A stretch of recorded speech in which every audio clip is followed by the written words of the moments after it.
This talk is about the good old times. We'll touch, well, almost everything from the old C64. And, well, just let's start. Give a hand to Michael Steil.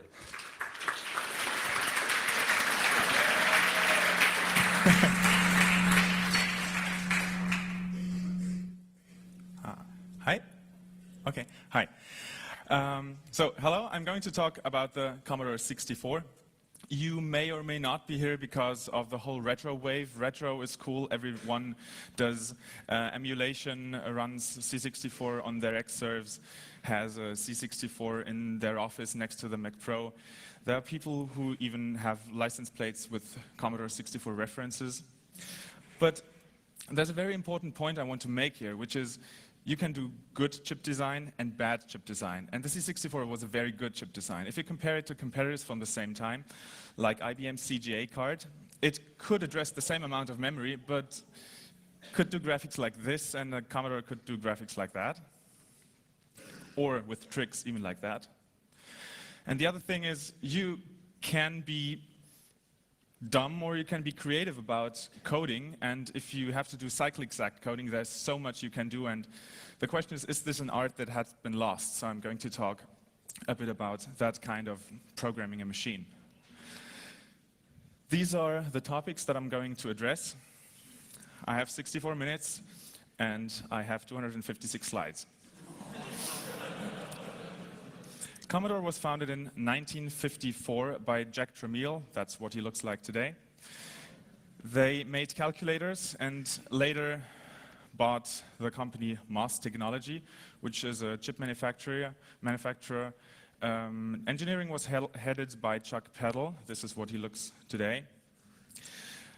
They made the 6502 CPU originally intended for industrial control, but they also made the KIM-1, which is a computer kit based around the 6502. Commodore thought it would be a good idea to extend that design into a home computer, so the Commodore PET was sold for small businesses and the education market, but they also targeted the home computer business with the Commodore VIC-20, which was a very, very stripped-down computer system, and its successor, the Commodore 64, with 64 kilobytes of memory, which was a lot back then, if you compared it to the market, which was well over $1,000 if you wanted 64 kilobytes of RAM. This is all just the machine, not the monitor or the disk drive. And C64 that sold for just $595 US. There was a successor to the C64, the C128, which was compatible, so it sold pretty well, and the Plus 4, incompatible and didn't sell that well. Between 1982 and 1994, they sold 17 million C64s, so this makes it the best-selling computer of all times, plus there's an extra 3 million C128s. This is what a C64 looks like. There are several models of it. This is the original one. They made an updated, flat version of it and went back to the original design because it was cheaper. They made a golden version, limited edition. They made a portable version, and they made that one.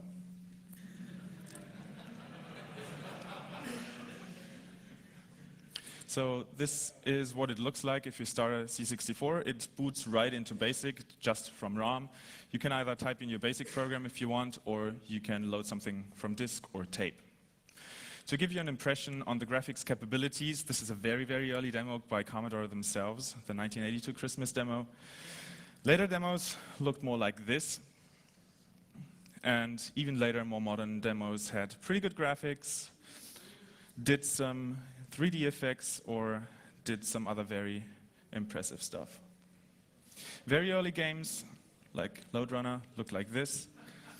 Later games looked a little more complex, or even later games used screen modes that weren't originally possible. All on the same unmodified hardware. So let's look at the C64 from the outside first. On the right-hand side, you have two control ports. You can either attach two joysticks or a joystick and a mouse. On the back, you have the expansion port. You can attach pretty much anything there because the whole CPU bus is exported there. Any extension hardware. Mostly people attached extra ROMs there with library routines and extra basic extensions for usability, like the final cartridge on this picture. There's two monitor connectors, one RF connector and an S-video-like connector for monitors. The IEC serial bus for floppy drives and printers, tape connector, and the user port for pretty much anything else. So this is what a typical system would look like, a C64 and a 1541 disk drive on a Commodore monitor in this case. Looking inside, this is the main board. On the left-hand side, you have the CPU, which is a 6510, which is very similar to the 6502. Two CIA 6526 controllers. These are I/O controllers.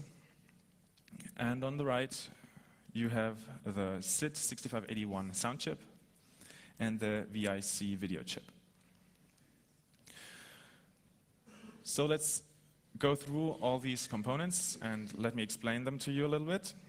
The 6502 was designed in 1975 by a team of engineers that had been at the company Moss. They had left Motorola.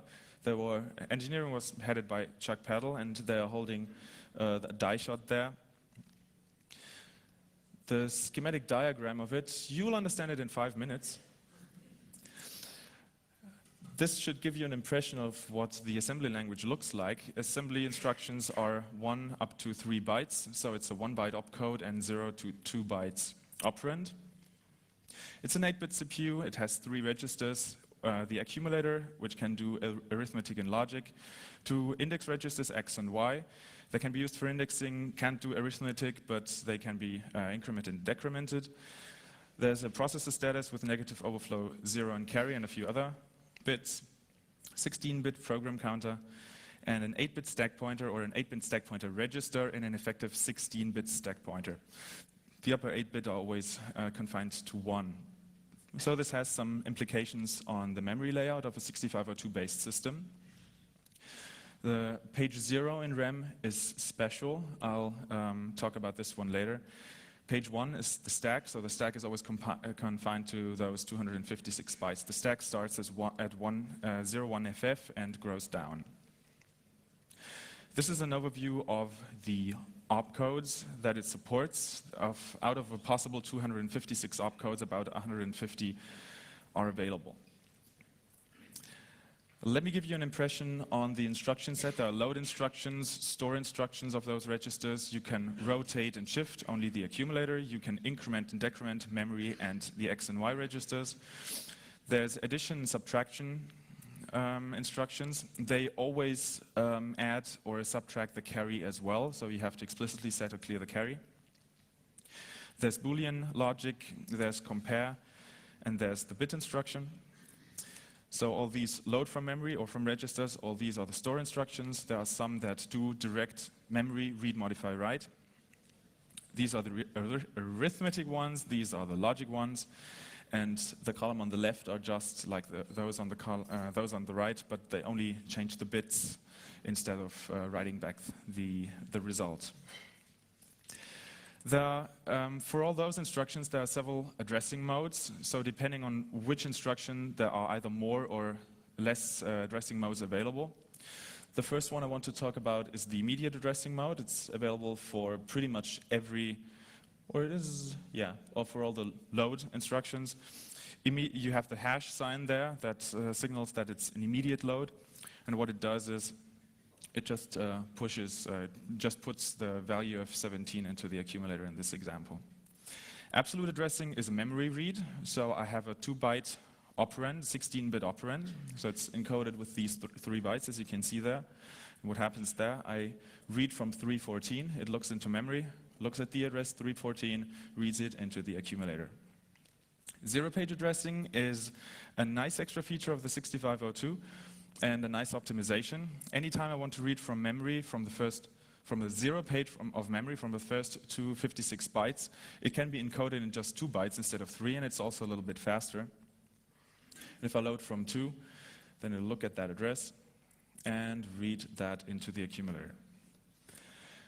There's absolute X-indexed addressing, which is intended for reading from tables, from lookup tables. So it first adds X to that address that I specify and then reads from that address. In the example, I read from 200 plus X, so I read from 200 for 02OA, and 02OA is 52.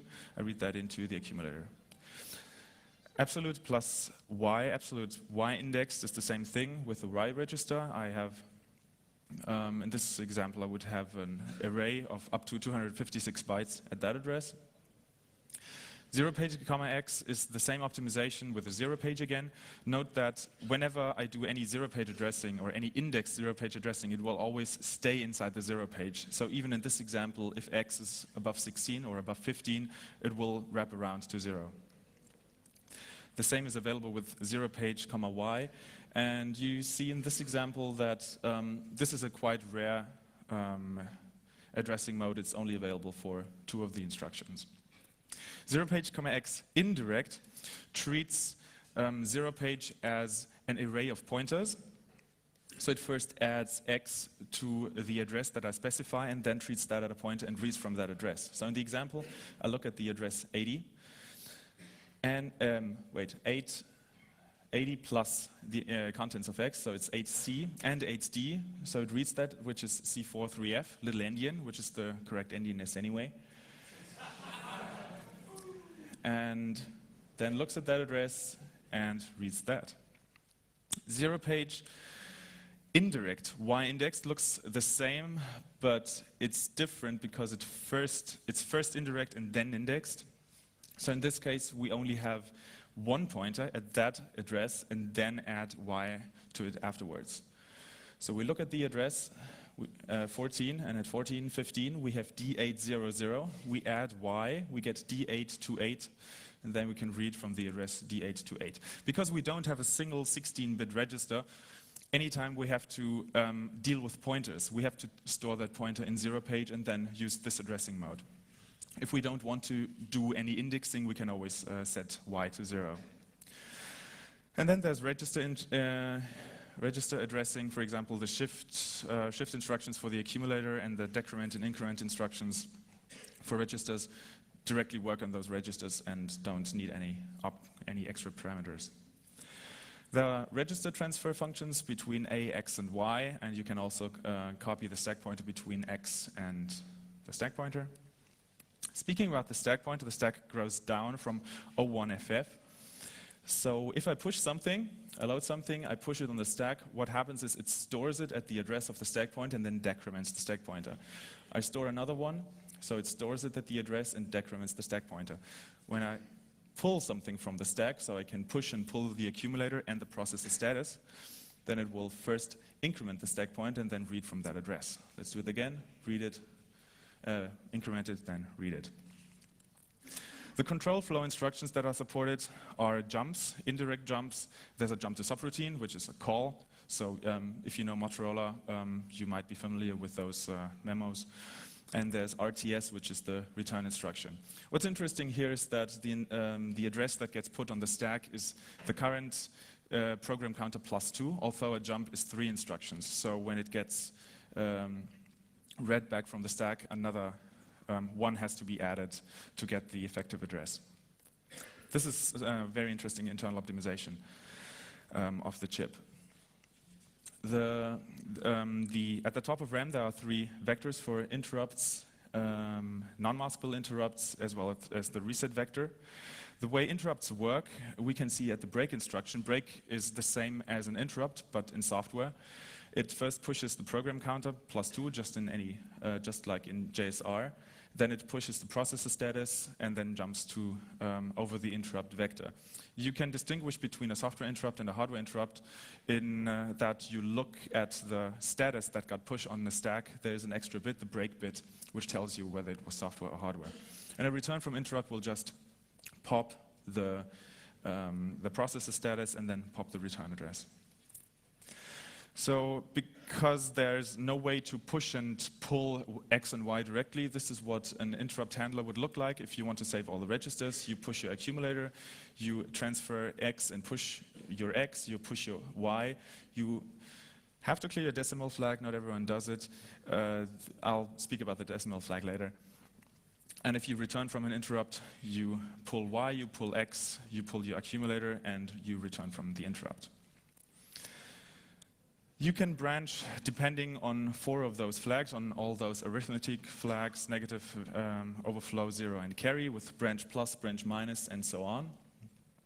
Branch carry clear and branch carry set can be used for comparing comparing something for greater and for less. Like in this example, I compare something that I read from memory with 5, and if the carry is clear, which means it's less than 5, then it takes that branch.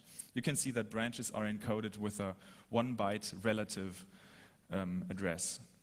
So this is position independent, but you can only go up to plus 127 minus 128, counting from the byte after the branch. You can set and clear most of the flags directly. You can set and clear the decimal flag, which I'm going to talk about later. And if you set the interrupt flag, you will mask the interrupts and turn off all the interrupts. Setting and clearing the carry flag explicitly is necessary if you want to add and subtract, because it's only available with carry added as well. So you have to clear the carry flag if you want to add something, and you have to set the carry if you want to subtract something. So now about the D flag, the decimal flag, there's actually a patent on it. They had a very clever implementation how to do binary coded decimal, which nobody really uses, especially not nowadays, but it seems to have been pretty important back in the day. Normally, if you add 9 and 2 in assembly, you'd get OB. It's just a standard hexadecimal number. But if you set the decimal flag, it will do a decimal adjust after each addition and subtraction. So if you add 9 and 2, you will get a hex 11. This is how it's implemented, but that's not important right now. Let's talk about a very important instruction, which is the knob instruction. I tried to put everything that it does on a single slide, which is hard, but I tried it anyway. So now let's look at a small snippet of code. This code that I'm going to show you is taken from Commodore Basic version 2 from the original, from the PET update. It's written by Microsoft, and it's actually Easter egg code which will print Microsoft if you pass a parameter of 6502 to the wait instruction. So what it does, it loads, this is a 0-page load, the low byte of the first parameter, compares it to the low byte of 6502. If not, it branches away, tests the high byte, subtracts it, so if it's 0, it would also be okay. It's not equal, so we branch away. We store that, that's a 0, so we just initialize a pointer here. We also copy the 0 to the Y register. This is the high byte of the screen RAM address, so we store the screen RAM at parameter 1, so we can use that as a pointer in 0-page. This is the counter of how many characters in Microsoft. We load 1 character from the text. The text is actually obfuscated in a way that the upper bits are garbage, so we clear those upper bits, and we store it in screen RAM. Then we increment the pointer for indirect Y addressing, branch not equal for the loop. We increment the upper half of the pointer, if necessary. We decrement the counter for reading loop, and then there's another loop we can print Microsoft multiple times. So this code it's pretty likely that this code was written by Bill Gates himself. There's pretty good evidence that it was written by him, and if he can write 6502 code, so can you.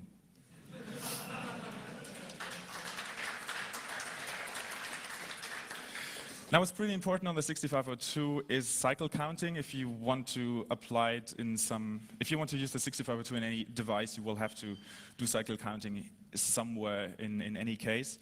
A rule of thumb there is every memory access will be 1 cycle, and there's no instruction that is less than 2 cycles. So let's look at that example again. Parameter 1 is a 0-page address, so if it had been an absolute address, it would be 4, but in this case it's 3 cycles, because load and parameter are 2 bytes already, and then it has the extra fetch of the 0-page byte, so that's 3 fetches. The compare is a 2-byte instruction, and it doesn't have an extra fetch, so it's 2. A branch is 2 bytes, so it's always 2. If it's taken, it's an extra cycle. This is another zero-page load. We've had that one, we've had that. What's interesting here is this is an absolute load indexed. Absolute loads are 3 bytes already, so that's 3 cycles. Then there's the load from RAM, which is the 4th cycle. And if we have a carry on adding X, then this is another cycle. So this one is 6. So some of them are a little more complicated, and the return instruction is 6 cycles, and so is jump to subroutine. The 6502 has several chip bugs that people have to work around. They have been fixed in later revisions, but this C64 only has faulty chips. It never got updated. And yeah, it's sometimes very important for compatibility that these are not updated. For example, if you have an indirect jump, it should read the address that it jumps to, the low byte from this address and the high byte from that address. But it fails to do the carry, so it reads the high byte from that address. So always avoid that instruction. This is an interesting quirk. Normally, you wouldn't notice it from a software perspective, but if you use it on memory-mapped I/O hardware, you can see the difference. If you increment something, it will do an extra store at the address of the original value before it updates it to the updated value. And there's something similar with a ghost read. If you store something X indexed, then there's another load at the original address, not at the address plus X, but the original address. So in this example on a C64, it would acknowledge all interrupts, even if it shouldn't touch that address at all. The break instruction can be lost if an interrupt occurs right there. So the break instruction is, yeah, better don't use it. And there's an interesting flaw in that there are lots of illegal opcodes, which are all the opcodes which are not defined, but they didn't bother to just set all those to knobs or to breaks or to crashes, but they just do a combination of all the other opcodes. For some of them, this means the machine crashes. For others, I have this table, so these are all combinations of at least 2 other opcodes. Some of them make sense. For example, store A and X into an address, so it ANDs those 2 and stores it in an address. That makes sense, and that can be used in software, and because on all C64s you're guaranteed that these work, you can really use them. And here's the second half of them. So let's talk about some tricks that you have to do on a C64 or on a 6502-based system. Because you're so register-starved, you can only pass 3 bytes at a time to a subroutine, and you don't want to push them on the stack because the stack accesses are extremely complicated. You want to put your extra data onto the 0 page, and lots of programs do that. RTS jump tables are pretty nice if you need a jump table. What you can do is you load from the table, push it on the stack, and then just do an RTS. Of course, you have to the addresses you have to encode in memory are -1 because RTS adds another 1 before it jumps there. If you want to save RAM or ROM, and this is used a lot everywhere, including Microsoft Basic, you compare something in this example. If it's 5, yeah, then let's jump there, load something, and print that character. Otherwise, let's load something else, and now I would want to do jump print character as well, but that's 3 bytes. All I want to do is skip the next instruction. I could also do a branch not equal over the next instruction, but what I can also do is I can do .byte2c, which if I disassemble it and the branch does not get taken, decodes into a bit instruction, bit absolute, which just consumes the next 2 bytes. And a bit will just will AND that address with the accumulator and store it in the flags, but will not store it anywhere else. So it's basically a no-op for our purpose. So it skips the next instruction, and we only wasted a single byte. It's a little slower, but it's saved us 2 bytes. Self-modification is used a lot on 6502-based systems. In this example, which would clear the screen RAM on a C64, we could do this with 0-page indexed, 0-page indirect Y indexed, but it's a lot easier and even faster if we do it absolute Y indexed and then have an increment instruction that just increments this byte in our own code, if we're not running in ROM. Let's look at the block diagram again. Now we can understand a few parts of that. The program counter logic is pretty complicated. The cycle counter counts in which cycle inside the instruction we are, and this is the opcode which gets cached here. And these are the two fields that can get then passed into the instruction decoder. So depending on which opcode we have and in which state of the opcode we are, it outputs a few commands to the registers, which can either be put on the bus or taken off the internal buses, and it also controls whether the ALU, what the ALU is going to do. Looking at the die shot again, this is this decoder ROM. There's all this logic that controls everything, including the ALU, and that's the register set. The 6502 has about 4,000 gates compared to 20 or so million of today's CPUs. And you can see that about half of the CPU is registers alone, although it's just 4 or 5 general purpose registers, or 4 or 5 registers at all.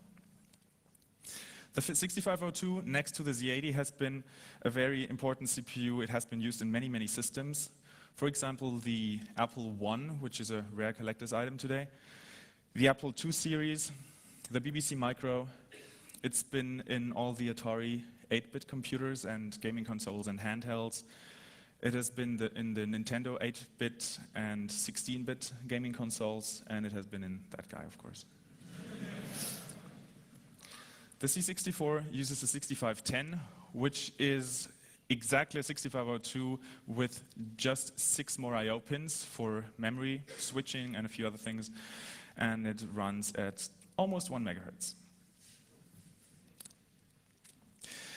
So those extra pins that it has, it can switch memory on and off. The problem with the 6502 is that it can only address 64 kilobytes of memory. But the C64 already has 65 kilobytes of RAM, so what about ROM and I/O area?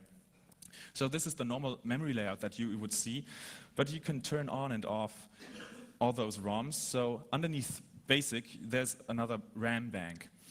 If you turn it off, you'll just see that one. What's interesting, if you write into ROM, it will always write into the RAM underneath. The kernel you can also turn off, and underneath the I/O area there's not just RAM but also the character ROM, which you can turn on if you want to modify the built-in character set and install that one. Let's look at the I/O area. It consists of memory RAM I/O for the video controller, the sound controller. There's an extra kilobyte of color RAM, which is external video RAM, which supports the video controller. And there's the two complex interface adapters and 2 more slots for extensions that you can put on the expansion bus. Let's look at the 2 ROM areas that we have. Kernel ROM sits right on top of hardware. It has the machine init and test code, so it owns the interrupt vectors. There's real-time clock emulation in there. It sets up a 60 hertz interrupt and then emulates a real-time clock on top of that. There's RS-232 library code, which you can use on the user port. There's a keyboard driver, there's a screen driver, the IC serial bus driver for floppies and printers, and there's a tape library code. On top of the screen and keyboard driver, you have a screen editor, which allows you to move the cursor freely on the screen. And if you press return on a line that was previously printed, it will feed that back into the input buffer.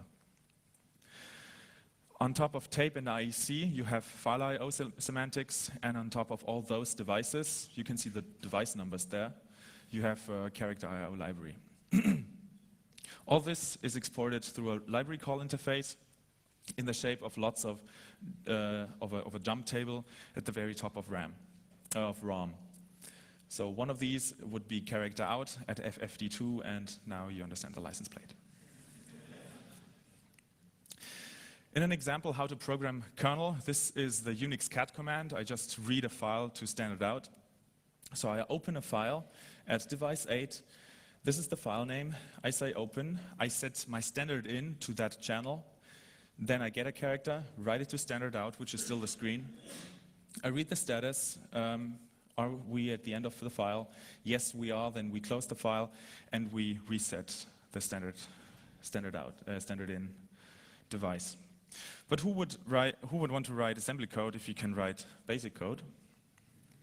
The basic interpreter in the C64 is based on standard Microsoft BASIC.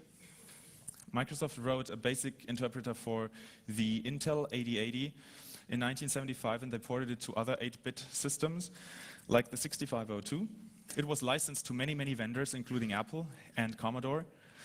So the version 1 was used in the original PET, but it had so many bugs that that Commodore requested an updated version 2, which was then shipped in the PET. But from then on, they never went back to Microsoft and just did their own thing and extended the source code into version 4, which had some extra disk commands for the PET and later versions of V4. For the C64, they took the V4 code base and removed all the disk commands again to get it down to 8 kilobytes, but left the bug fixes in. So the C64 and the VIC-20 have the updated but stripped down Commodore Basic version. This is the instruction set of Microsoft Commodore Basic, which is pretty minimal. The orange ones are the ones that Commodore added for disk I/O. The functions are pretty interesting because there's a very good floating point library built in that can also be used from other assembly programs if you need floating point support. This is a very generic BASIC. It does not have any hardware dependencies other than a 6502 and calls out into kernel. So it doesn't do much more than standard I/O calls into the kernel. So in BASIC, you can use all this memory from 0800 up to A000, and the RAM bank up there cannot be used by BASIC and is especially intended for support code in assembly that you can put there. This gives you the 38911 BASIC bytes free. But there's BASIC, and it's not really user-friendly. There's a graphical operating system, GEOS, which looks like this. It's pretty much it's a quite exact clone of the original 1984 Macintosh user interface, with also pretty much the same feature set, which is quite impressive for a 64 kilobyte 8-bit system. Berkeley Softworks, the manufacturers of GEOS, also made some extra software for that, including GeoCalc, which is a spreadsheet application. GEOS was pretty slow. A database application, as well as a desktop publishing application. GEOS does not use kernel or BASIC at all, so it turns off all ROM, has its screen RAM, its damage backup screen RAM, a lot of code, some internal data, and there's some memory left for the application. And GEOS also has a kernel-style jump table there. But if you don't want to go through any libraries, but want to program the hardware yourself, you have to go through all those chips. So there's the complex interface adapter, there's 2 of them. They all have 16-bit general purpose I/O pins, either input or output configurable per chip. Both have each 16-bit timers and a built-in time of day clock, which is not used by kernel. So the CIA1 is used by kernel for the system timer, and it emulates the clock on top of that, and also does the keyboard driver in the interrupt handler. CIA1 also handles the 2 control ports with its general I/O pins, and also does the keyboard. This is the keyboard matrix. The C64 has about 64 keys, so they fit nicely into an 8x8 matrix. One side of the matrix is set to output on port A, and the other one is set to input on port B. And now if I press right shift, I short that one connection. And if a driver then sets each of those outputs to 1, then it will see that here's the shortage, and we'll see that 6 and 4 are pressed, which is right shift. CIA2 manages the IEC bus as well as the user port. Then there's the sound chip, the sound interface device, SID 6581. It consists of 3 independent voices. Each voice, so this SID is very interesting in its design because it's an analog and a digital analog device. Most of it gets controlled by digital logic, but mixing, for example, is analog, and filters are analog, which provides some nice effects and is very hard to emulate. It has those 3 voices, and each of those voices can either be sawtooth, rectangle, sawtooth, triangle, pulse, or noise. The volume gets controlled by an envelope and by a standard attack, decay, sustain, and release envelope, which you can define per voice. and there are the analog filters, low pass, high pass, or band pass. For extra effects and for special purposes, you can make use of ring modulators or oscillator sync. Don't ask me what all that means. I'm not a digital music person. But if you want to read all this, it's in a patent about the SID. One thing I know about the SID is how you do digitized music or sampled music. Because there's a flaw in the original SID, every time you change the volume control, the master volume control, which is a 4-bit register, it does a short click. So if you do that repeatedly, you can put anything on the speakers. So if you have your digitized music, you just have a big loop and put it into the volume register. This also gives you a fourth voice. So many musical pieces use that as typically as the drums, as an extra drum voice. What's a lot more interesting to me is the video interface controller, 6569. This is the PAL version. There's the NTSC version, which is the 6567. The VIC supports a 40x25 screen or a 320 by 200 graphics mode.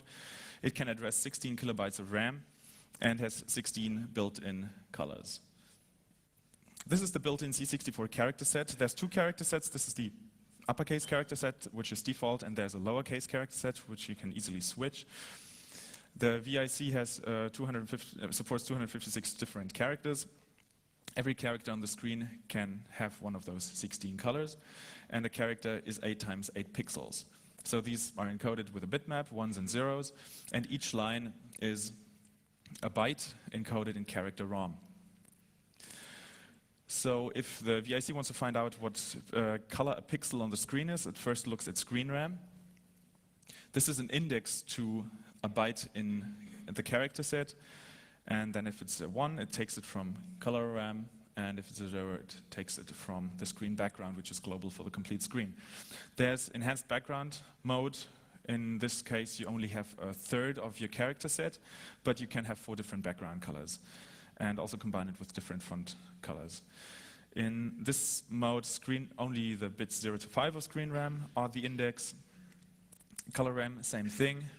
But now the upper 2 bits of screen RAM are an index to 4 different screen background colors.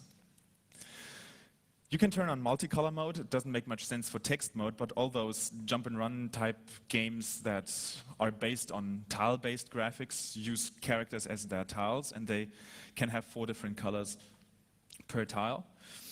So in this mode, every pixel is not square anymore. It's twice as wide, and 2 bits encode 1 pixel. Screen RAM is still indexed to the character set, and 3 of the combinations are taken from this global screen background, and 1 of them can be freely chosen from color RAM. If you set the MSB, then you turn multicolor mode off per character. That's also possible.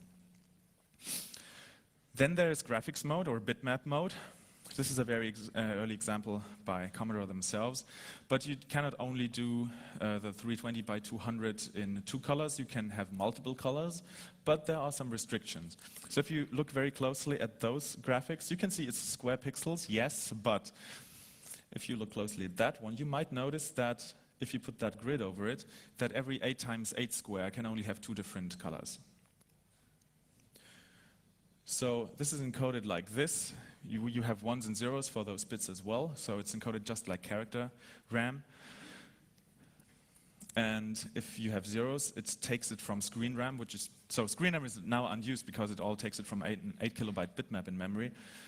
0s gets taken from 4 bits from screen RAM, and 1s also gets taken from screen RAM, so you can have those 2 colors, each one out of 16. But there's also multicolor mode. Multicolor mode doesn't have square pixels again, it has twice as wide pixels. And if you look at the grid here, at the 4 × 8 grid, you can have 4 different colors per block. And 1 of the combination encodes the screen background, 2 are taken from screen RAM, and 1 is taken from color RAM. So all the tiles have to share 1 color, which is the screen background color, but you can choose 3 colors freely. Then there's soft scrolling. You can shift the the picture left and right pixel-wise, like this. The problem is if you shifted it right by 7, the next time you want to put the next character in there, but you already see that there's nothing there because it lacks the screen room for a 41st column. So what you can do is you can switch it into 38 column mode. And you can do the same thing vertically and also switch it from 25 row mode into 24 row mode. The Commodore 64 VIC supports sprites. A sprite is 24 times 21 pixels in size, and there's 8 of these sprites. 0 pixels are transparent, 1 pixels are the dedicated sprite color that you can choose freely per sprite. There's also, again, multicolor mode, 4 colors, and 00 is transparent. 1 combination encodes the sprite color, which you can freely choose, and 2 encode the global multicolor sprite colors, which are global for all the sprites.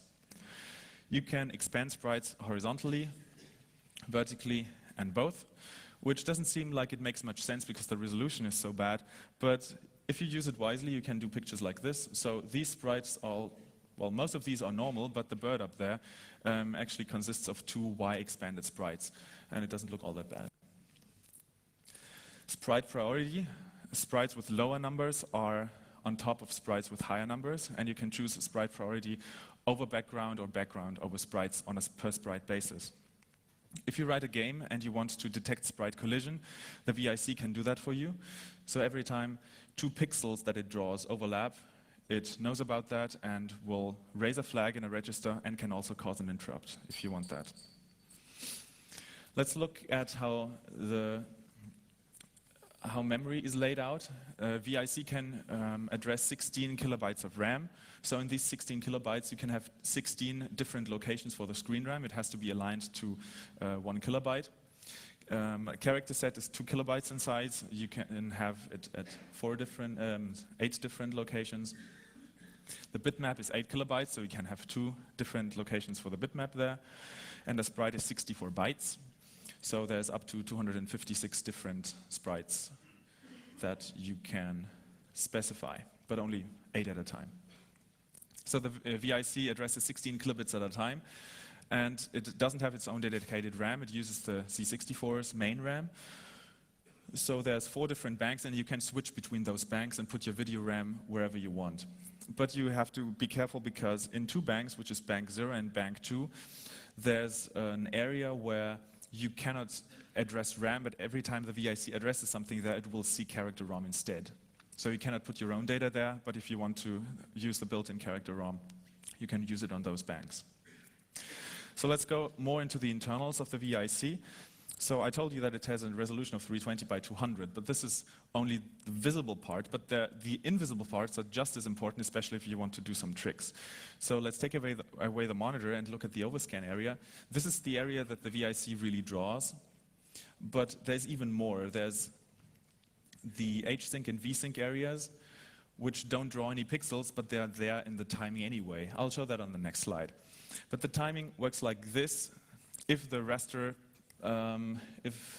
beam draws the picture, it will draw it from left to right and line by line, and the time of 1 character on screen is exactly 1 machine cycle. So the visible screen would be 40 cycles at 1 megahertz, and a whole raster line is 63 cycles.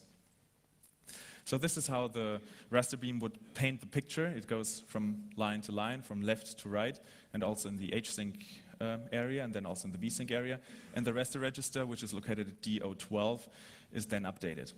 So if at this position, I just in the middle of a line change some register of the VIC, it will change immediately, and I can do some nice effects there. Like if I change the background color in this line, the VIC will start drawing a different background color in the middle of that line and continue drawing that. So if I do this on the whole screen up to the end of the screen, it will just continue with a white screen there. If I continue doing that, it will draw a complete white screen on the next screen, but if I turn it back off, I can have this for 1 frame. If I want to do this for every frame, and if I don't want to compare the raster register all the time, I can set a raster interrupt. So I set an interrupt at those red points. So I set it to the first red point first, so it draws this half picture, the interrupt hits, I change the background color. It now draws a white background. Then I set another interrupt, and it hits, and I set it back, so it draws the rest. This is done extensively in games. Like here, we switch between text mode and actually that graphic is text mode as well. It's tile-based mode, and I need two raster interrupts to do this screen splitting. Another example here is this uses at least 3 raster interrupts to do the 3 parts of the screen which scroll differently. And the demo we saw uses screen splitting a lot as well. But what's also interesting about this demo is it uses the area outside of the screen area in the border. So first there's the raster bars, which are pretty easy to do because all you have to do is change the background color and change the border color at the same time, then delay a few cycles until you're in the next line and repeat the whole thing. And there's extra graphics down there. That is a little bit more tricky. I'll show you that trick now. You remember that we can switch the screen between 24 line mode and 25 line mode, so this is 24. If we look at the bottom left of the screen, this is 25 lines, this is 24 lines. Now what we do is we set the screen to 25 lines, which would be here, and set an interrupt handler or set a raster interrupt at that red dot. So we let it paint the whole screen up to the red dot. Now we change the line where the vertical border would start up to this address. And now that trigger, when it has to turn on the vertical border, never triggers, so it just continues painting the screen. It does not paint any more characters because it's not programmed to do that, but it can paint sprites there. So while normally if you had sprites, that would be behind the border. If you use that trick, so you have to do that on every screen, every time it paints the screen. So in hyperscreen mode, your sprites will behave like this, and you can put lots of sprites into the vertical border. Many games make extensive use of this, like this game. This is the actual screen area. On the bottom, you have 8 sprites here, just for that status. And the top border, you have also more sprites. All in all, you have 21 sprites on this screen, so how is this possible? This is also pretty easy. You have several compartments of the whole screen and several raster interrupts, and you just reprogram your sprite registers for every screen several times. So in each of those compartments, you can have 8 sprites. This is called sprite multiplexing, and if you're really good at sprite multiplexing, you can either have a good sprite multiplexing routine which can position them anywhere on the screen and position as many as you like, or you can do something like this which just reprograms the sprites whenever they are painted. And this way you get very big sprites. In this example, this flicker is caused, I think, by the emulator. I think the original game did not have that flicker. Speaking about perfect timing, the timing of the VIC is pretty complicated, and you have to know about the timing to understand some of the tricks. So the VIC and the C6502 share the same amount of RAM, and RAM runs at twice the speed, so they can share it pretty nicely, because on every rising edge, VIC can access RAM, and on every falling edge, the 6502 can access RAM. Because the VIC needs to do lots of memory accesses for the screen, like this. It has 1 memory access per cycle, which is 1 memory access per character, to read the character screen data. So it does 40 fetches per line. But on every first line of every character line, it has to do extra fetches because it has to fetch the indexes from screen RAM. So there it has to do two fetches per cycle. This is possible with RAM, but in this case, the 6502 cannot access RAM anymore, so the 6502 is stalled in that time. If you look at the complete picture, so in all those lines, in all those areas, the 6502 is turned off and cannot do any processing because the VIC is using the bus. These lines are called bad lines, and the rule for the bad line is pretty easy. If the lowest 4 bits of the lowest 3 bits, actually, that's a mistake, of the raster register are the same as the lowest 3 bits of the Y scroll register, then it means this is a bad line. So normally you would have the bad lines there, the red X's, But if I have a restore interrupt at the red dot, and then always make sure that this trigger never hits, and always change Y scroll so that it doesn't cause the next bad line, it's possible to move down and up the rest of the screen, and it will just paint nothing there. So I can move the whole screen without copying a single byte of data. If we look at this picture that I showed you before, it uses many, many different tricks that I'm going to talk you through now. It's also mostly based on the idea of bad lines. First, let's look at this. There's obviously more than 16 colors involved here. The trick used here is interlacing. You have 50 frames a second on a PAL C64. And if you switch back and forth between two different colors, you might not be able to see the difference, especially if the colors are pretty close to each other. So you could get a purple here, which is different from the built-in purple, so you get an extra color. In theory, this would be 256 colors if you combine those. But of course, if you alternate black and white repeatedly, it will just flicker, and you don't want that. So maybe you get another 10 or 20 colors out of that. So this is the combined picture, and picture 1 would be this, and this is picture 2. On the complete picture, this is picture 1, this is picture 2, this is the combined picture. But even if you look at a single picture, if you look at a detail of that, and if you look at the tiles, an 4x8 block here has more than just the 4 possible colors. In this example, you can easily find 6 colors. The trick you can do there is, because 2 of the colors come from screen RAM, and you can change the screen RAM pointer whenever you like. But you have to cause another bad line so that it rereads the screen RAM. So you do this, you cause an extra bad line, so pretty much all the screen is bad lines, and it will refetch all those.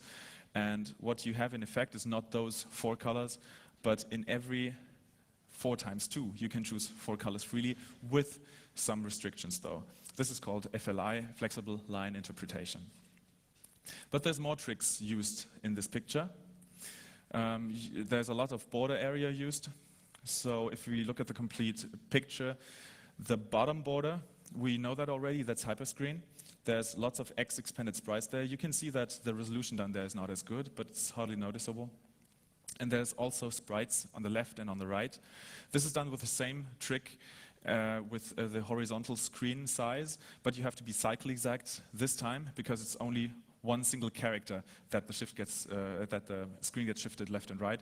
So you have to be perfectly cycle accurate there, and you have to do it in every line. So these are sprites as well. And on the top, you just overlay a few more sprites to get that. Another trick you can do, if you cause a bad line in the middle of the screen, it will just start drawing the next line and fetch the next line in the middle of the screen. So this way you can shift the screen, also without copying anything. So normally with soft scroll, you would soft scroll the first 8 pixels and then copy your complete screen, which is great for a text mode screen, but with a graphics screen you don't have the time. This would take 2 or 3 frames just to copy the whole data. So you can just move it without actually moving a byte. This is called VSP, variable screen position. The game I showed you before, Mayhem in Monsterland, uses this. This is running in bitmapped mode. This is a multicolor bitmap, and it just horizontally shifts the screen and copies the new data on the sides. Another trick you can do is you can compress a line. This is called line crunching.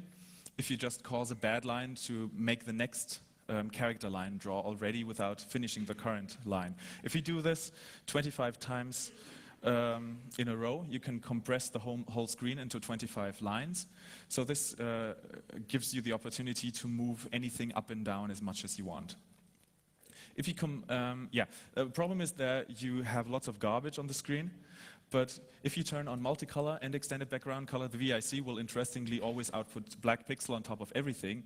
So this will, you won't see the garbage there. But you can put sprites on that to work around the black bars. If you use that in a game, it will look somewhat like this. This is Fred's back. You have sprites up there, and you have a real bitmap down there with all the colors, and you can move that in all directions. This is called AGSP, any given screen position.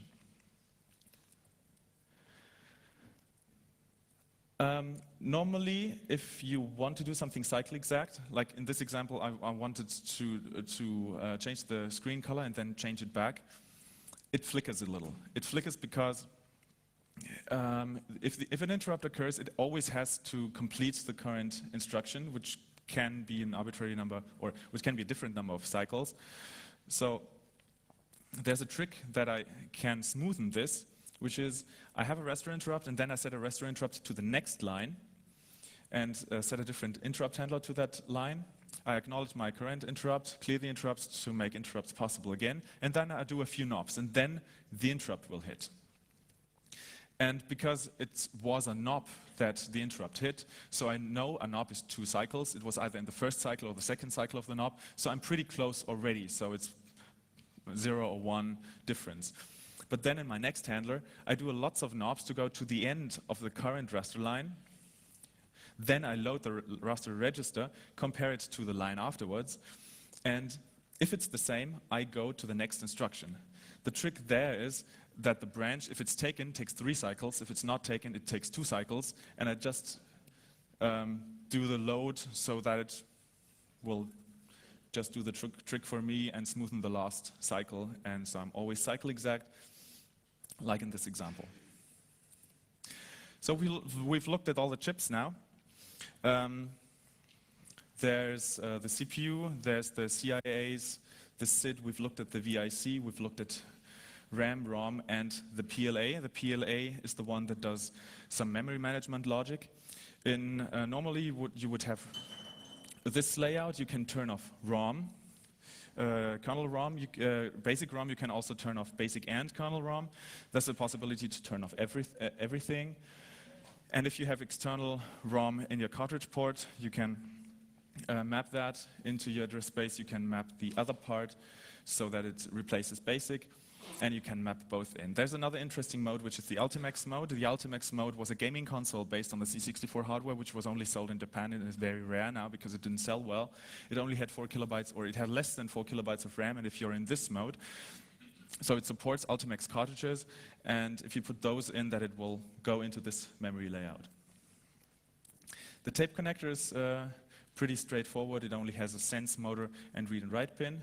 Those go to the CPU's registers or into one of the CIAs. The ISC bus is a serial bus which daisy change drives. It has these connectors. Those 3 are the interesting ones. It is data, clock, and attention. The bus protocol works like this. It's not important to understand the details here, but the C64 raises the attention line and sends the command, which includes the drive's number, sends listen, unlisten, talk, and untalk to arbitrate the bus. Because the bus is so slow, because there was originally a chip bug in the VIC-20 in the 1541 disk drive, this protocol had to be done in software, and it's so slow that third-party manufacturers did extra extensions that ran a different bus protocol, like the Epic's fast load cartridge or the final cartridge, which were up to 20 times faster. The 1541 is the major C64 floppy drive. There's a second version of it. It works on 5¼ single-side double-density disks with 35 tracks out of the 40 possible ones. The number of sectors is different per track, and you have 683 blocks, which is about 170 kilobytes. This is what a track looks like. It doesn't use the index hole. It has sync marks, which is all ones, so it cannot use. So it has to encode the rest of the data so that there are no all ones. This is the header of a sector. There's another sync mark, and this is the actual sector data, GCR encoded, and there's the next sync mark. The directory format looks like this. The file system looks like this. There's the block availability map and the disk name, 16 characters, and also on track 18 are all the file names, which are 16 characters, which is pretty modern. This is what the drive mechanism looks like, and this is the electronics. It's a whole dedicated 6502 computer with 2 VIA controllers, with ROM, RAM, and a PLA. The memory map looks like this. It has 4 kilobytes of RAM. It has an I/O area with 2 VIAs. It has ROM. Interesting is the old Commodore drives had 2 CPUs, one for the bus and the file system, the other one for the drive mechanism. On this 1541, it was shared on 1 CPU. It switched between those 2. One wrote job code and the other one wrote back the error codes. There's also a double-sided version. There's a 3.5-inch version, which wasn't as popular because not as compatible. There was even a hard disk. There's memory expansions. There's freezer and speeder cartridges. There's 16-bit CPUs for the C64 with 8 megahertz and up to a megabyte of RAM. There's also the Super CPU, which has 20 megahertz, 16-bit, and up to 16 megabytes. Great for GEOS, great also for the few games that support it. These came very late. And this is the C64 DTV, which is a complete reimplementation of the C64 on an FPGA, which is very hackable. You can attach an IEC bus and a keyboard to it. So, what's next? Have you learned anything? Yes. Then please go and code a demo.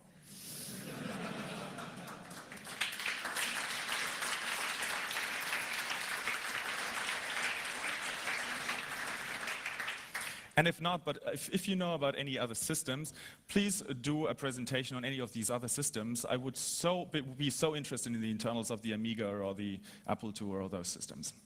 Thank you.